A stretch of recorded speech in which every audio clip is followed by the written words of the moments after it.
Hey, you fellow YouTubers, I got a funny story. So, story time. I had this great friend. He literally became like a brother. He's, he was 1 year younger. I'm 5'7.5". I used to be 5'8.5", but this guy was 6'2.5", almost 6'3", and he was broad-shouldered, just built like a brick shit house. So, and he, when we met, he had just started surfing. So he was really impressed with my surfing, and I understood that, he was just beginning and learning. But he had a go-for-it attitude. Even though he wasn't that good, he'd paddle out in the lineup. And sure enough, over the course of like the 4 years where we were really close and going surfing together at least 2 times a week, sometimes 3 or 4 if there was a swell, he started getting a lot better. Mainly just getting a lot better with the takeoffs on big set waves and being able to ride the wave, but he never really had a very good style or was able to learn any tricks. But he had a great time, and that was what was important. So we would go and surf a lot together. And we'd taken several trips to Mexico. So this one particular trip to Mexico, I think we were drugged. So we camped in La Fonda Beach, and we had taken my really nice, I had an Eddie Bauer Ford Explorer, because after I'd had this job I'd only had it like maybe a year, I was able to go get a used nice Ford Explorer. Eddie Bauer, I don't know if you remember those, but they were burgundy and tan, with tan leather interior, with like all the bells and whistles. It was really a nice car. Kind of symbolized me finally getting a good paying career job. But so we get down there to La Fonda, and they charge you to camp like $5 a day back then. And we set up camp, and we said, let's go get dinner and some drinks at La Mission. Nice little hotel right there that has a real fancy looking restaurant up on top. Food's not so good. Drinks are okay.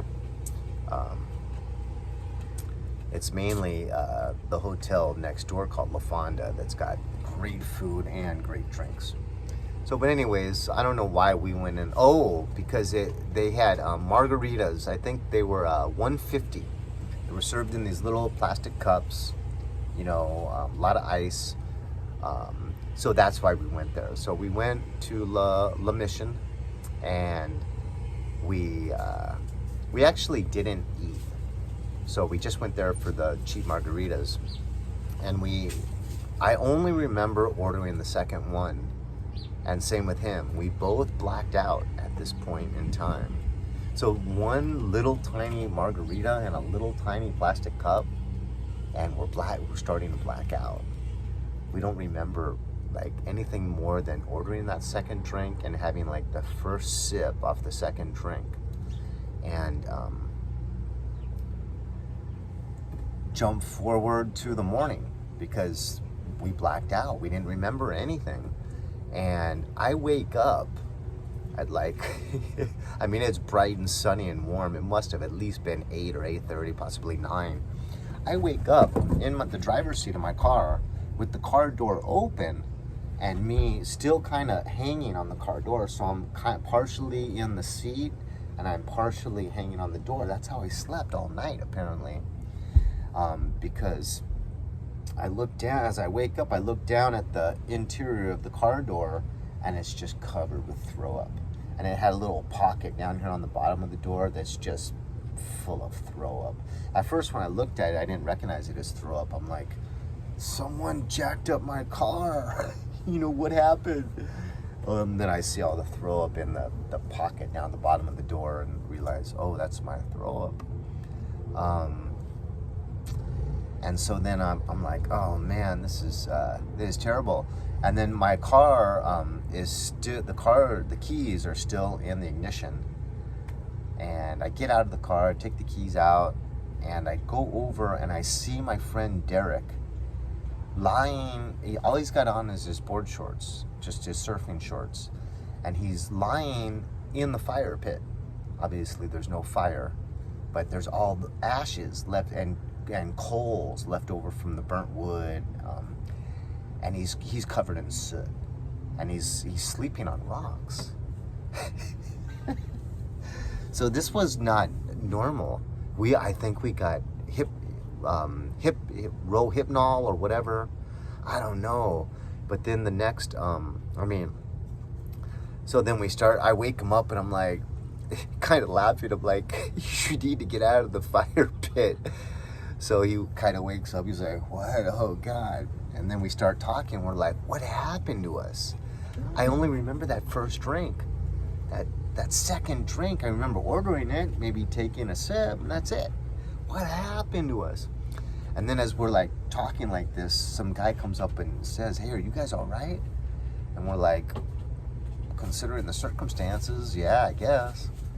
And he was like, man, you guys were drunk last night. And we're like, okay, good. You can fill in some of these gaps. We don't have any memories. And he says, well, I can't fill in too many gaps. All I know is like maybe around 11 o'clock, 12 o'clock at night, you guys pulled up in your Explorer and started doing big donuts. And there's tents around, and you were doing donuts and figure eights. And then you almost went off the cliff. All the tents are kind of close to a big cliff. And he said, and then that was it. You just like kind of pulled up to where your tent was, and the passenger guy, you got out and kind of fell in the fire pit, and then you that were driving, you just kind of, you opened your door to get out of the car, and then you didn't get out of the car. And that was it. You slept in the car seat and he slept in the fire pit. So I always wondered what in the heck happened. I think someone just had some cheap, crazy drugs. Down there, the pharmacies, if you go down to Baja, even just in TJ, Tijuana, you can go in these pharmacies and you can get like synthetic heroin and muscle relaxers and all kinds of stuff you can only get up here through prescription. I had big problems with my muscles about 3 years ago, and it was due to stress and working out. I was really working out every day, like an hour, and I started having both my hamstrings popped, and I started having other muscles, all kinds of muscle pain.